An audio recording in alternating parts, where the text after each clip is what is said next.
why don't you like the news, the mainstream media? Because I don't either, but I'm just interested to hear why. Because I said this to, I think it's my parents mostly, and they were just like, "Nah, you need to stay informed or whatever." It's like, Sure, stay informed, but the news is not the best source to stay informed. The news is just like many TV shows. They figured out that the best way to capture people's attention is to show them very, very negative things. There's a phrase from newspapers that says, if it bleeds, it reads. So if you show things with blood in it, you show negativity, people will read it.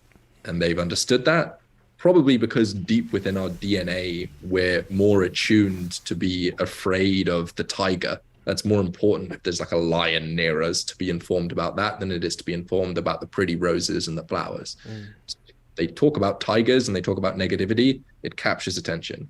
So the news isn't designed to inform people. The news is designed to capture people's attention. And the way they found to capture people's attention is to show them an endless reel of negativity. And the human brain is not designed to be shown that much negativity. Thousands of people dying in a different country that you've never been to, that you never know about, floods here, earthquakes here, the government's doing this. It's all just entertainment. It's not to inform yourself. You're watching the news because you want to be entertained. And that's a form of entertainment that you feel good about consuming because you feel like you're up to date on what's going on. And it gives you some small talks for you to talk to the people that are next to you. Fine. But it's not to inform you. And it's not a positive source of information for anybody to consume in your life. It leads to you being a paranoid person. I agree 100% with everything you just said.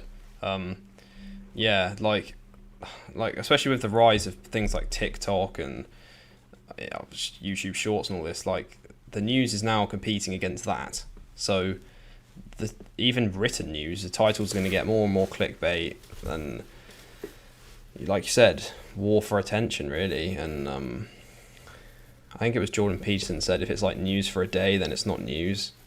And a lot of times, if you ask people like, "What did you watch on the news?" they won't remember any of it. And like you say, with people want it for small talk, it's like, well, I don't know. Like we were saying earlier, like get some kind of focus point in your life, some big goal, whether that's business, fitness, whatever. Being a pickup artist if you really want. um, but then you could talk about things that are really going to like kind of change your life, push you forward, not just, oh yeah, well, did you see the weather forecast today? It's like, well, I don't care. 100%. I thought it was a really, and especially I think that's an important one because a lot of people they hear that and they're like, oh my gosh, how can you not listen to the news?